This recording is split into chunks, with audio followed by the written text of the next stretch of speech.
Now next approach is net, और next theory is net operating income approach.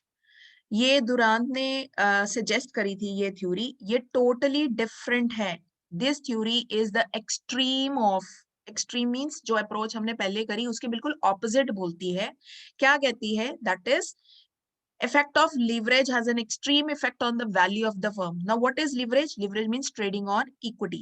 This theory is totally opposite to the net income approach. According to this approach, change in the capital structure of the company does not affect the value of the firm. इस theory ने तो concept ही change कर दिया। ये कहते हैं कि अगर कैपिटल स्ट्रक्चर में कुछ चेंज आता है तो वो हमारी market value of the firm को चेंज नहीं करेगा। The overall cost of capital remains constant, हमारा ओवरऑल कॉस्ट भी जो है वो भी कांस्टेंट रहती है। लेकिन हमने जो पहले अभी थ्योरी करी वो क्या थी? वो कहता है कि कैपिटल स्ट्रक्चर चेंज के कारण मार्केट वैल्यू भी चेंज होगी और ओवरऑल कॉस्ट भी चेंज होगी। लेकिन ये थ्योरी तो बिल्कुल और ही कुछ कह रही है। वो कह रही है अगर कैपिटल स्ट्रक्चर चेंज होता भी है उसका कोई इफेक्ट नहीं पड़ेगा, कोई इफेक्ट नहीं पड़ेगा market value of the firm पे as well as K O पे। K O means overall cost of capital पे। It implies that overall cost of capital remains the same whatever be the debt equity mix। चाहे आप 20-80 ratio ले लो, 50-50 ले लो, 30-70 कोई भी ratio ले लो, हमारी ओवरऑल जो कॉस्ट है वो सेम रहेगी। देयर इज नथिंग, ये अप्रोच कहती है कोई ऑप्टिमम स्ट्रक्चर नहीं होता। Every capital structure is optimum. क्योंकि ये थ्योरी जो दुरान ने दी थी वो ये सोचता है मेरी कंपनी के लिए मान लो 10 लाख रुपए बहुत सफिशिएंट है कंपनी को चलाने के लिए, तो मेरे लिए ऑप्टिमम स्ट्रक्चर क्या होगा? 10 लाख। किसी और कंपनी ने अगर अपना फर्म को खड़ा करना है, उन्होंने एस्टिमेट करा कि उनको 50 लाख रुपए चाहिए, उससे कम में उनकी कंपनी अच्छे से मार्केट में स्टैंड नहीं हो पाएगी, तो 50 lakh is the optimum structure for that company, company B. लेकिन कंपनी के लिए ऑप्टिमम कैपिटल स्ट्रक्चर क्या है? सिर्फ 10 लाख है। So that is the main reason. इस थ्योरी पे ये बेस है, ये अप्रोच कि every capital structure is optimum. आपने जो फाइल प्रोसेसिंग करी, बैंक से मान लो लोन लेना है 50 लाख का, आपने फाइल प्रोसेसिंग करी, एप्लीकेशन फाइल करी, जो भी डॉक्यूमेंट्स का खर्चा करा, तो चाहे आप लोन एप्लीकेशन 50 लाख रुपीज लगाओ या 10 लाख रुपीज लगाओ तो ओवरऑल कॉस्ट तो सेम ही रहनी है। चाहे आपने लोन 5 लाख का अप्लाई करा है कि 10 लाख का अप्लाई करा है कि 15 लाख का अप्लाई करा है। तो इस तरह से नेट ऑपरेटिंग इनकम अप्रोच में सोचा गया। इस अप्रोच में assumptions क्या ली गई? दैट कॉस्ट ऑफ डेप्ट is always less than cost of equity. ये assumption तो हर कोई मानता है कि डेप्ट को रेज करना is less expensive than equity को रेज करना। दूसरी assumption, debt capitalization rate remains constant at all levels of debt equity mix। कि जो डेप्थ है वो कांस्टेंट रहता है। आप डेप्ट इक्विटी मिक्स कोई भी ले लो, क्योंकि डेप्ट मींस जो आपने बैंक लोन लेना है या फिर डिबेंचर्स इश्यू करने हैं, एक बारी जब आपने डिबेंचर्स इश्यू कर लिए 10%, 10 साल की इश्यू करे तो 10 साल वो 10% ही चलेगा। इसीलिए ये वर्ड बोला गया कि इट इज कांस्टेंट एट डेप्ट इक्विटी मिक्स। अगर आपका डेप्ट इक्विटी रेशियो है 20:80, उसमें भी 10% डिबेंचर्स इश्यू करोगे। 30:70 आपका डेप्ट इक्विटी मिक्स, उसमें भी जो डिबेंचर्स इश्यू करे वो 10% इश्यू करोगे। तो इस लिहाज से डेप्ट कैपिटलाइजेशन रेट जो अनाउंस किया जाता है वो कांस्टेंट रहता है, चाहे आप डेप्ट इक्विटी मिक्स कोई भी लेवल ले लो। Third, equity capitalisation rate increases as the डेप्ट कंटेंट इंक्रीजेस। अगर आप डिबेंचर्स को ज्यादा दे रहे हो तो ऑब्वियसली इक्विटी होल्डर्स भी ज्यादा एक्सपेक्ट करेंगे।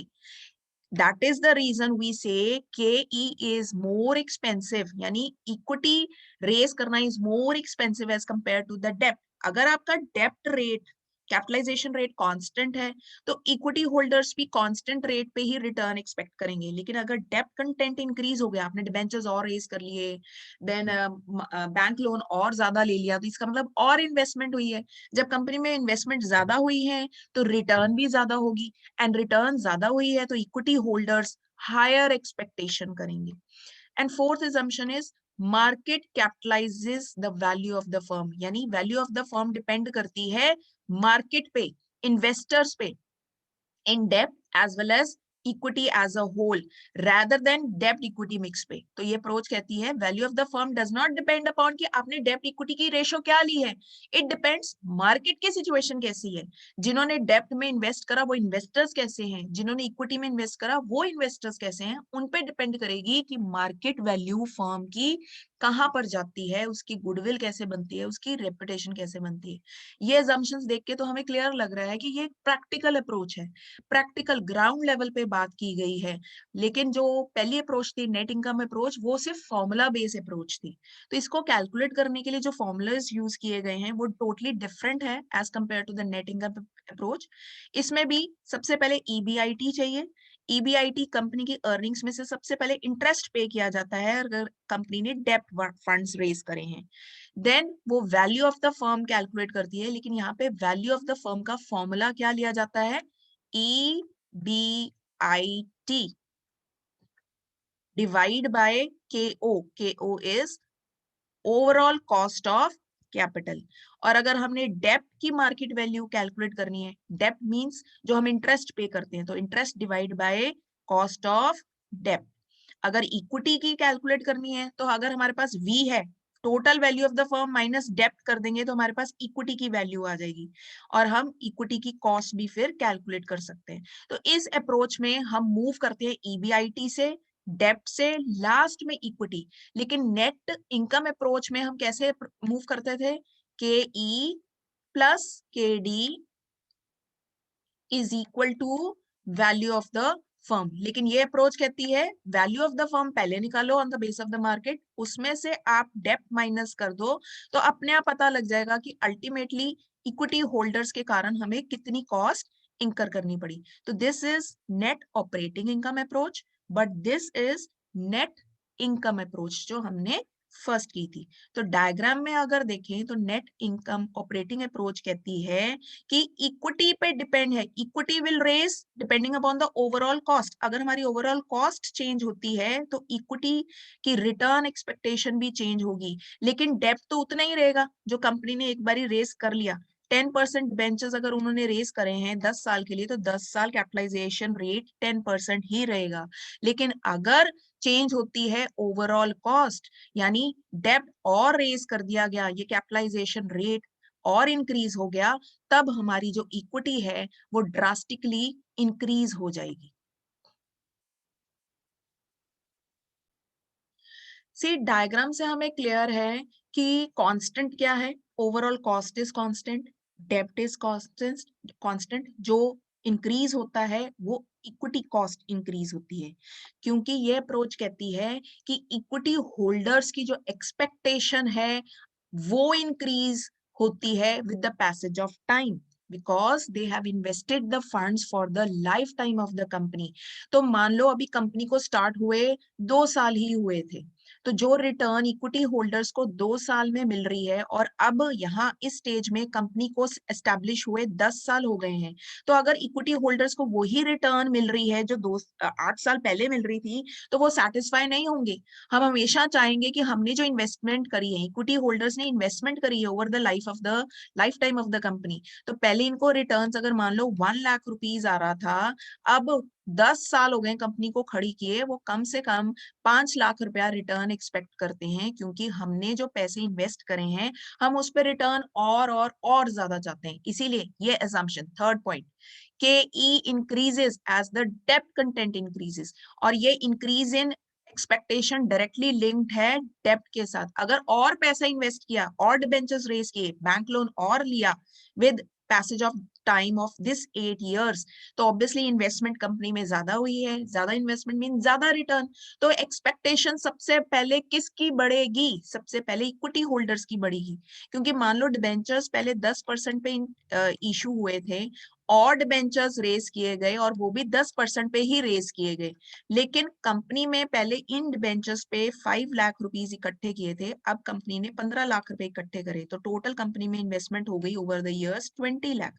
इन्वेस्टमेंट बढ़ गई, डिबेंचर्स की कैपिटलाइजेशन रेट तो सेम है 10%, लेकिन इन्वेस्टमेंट होने के कारण कंपनी की रिटर्न्स इंक्रीज हो जाएंगी, तो अल्टीमेटली इक्विटी की एक्सपेक्टेशंस बढ़ जाएंगी।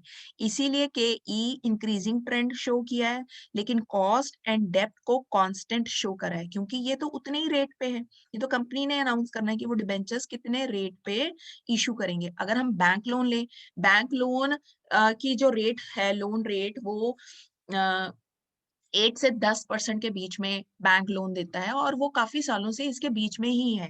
ओवरऑल द इयर्स इतना ज्यादा चेंज नहीं आया, लेकिन ओवर द इयर्स चेंज किसमें सबसे ड्रास्टिकली आता है? वो चेंज आता है इक्विटी होल्डर्स की एक्सपेक्टेशन में। So this figure shows that cost of debt, KD and overall cost are constant as the debt proportion, यानी फाइनेंशियल लेवरेज अगर हमारा इंक्रीज होता है, डेप्ट हम इंक्रीज करते हैं, रिस्क तो बढ़ता ही है शेयर होल्डर्स का। कॉस्ट ऑफ इक्विटी भी 10 इंक्रीजेस, क्योंकि अल्टीमेटली रिस्क किसने बेयर करना है? अगर कंपनी को लॉस हो गया, वो इक्विटी शेयर होल्डर्स ने बेयर करना है। However, the increase in KE is such that overall value of the firms remains the same.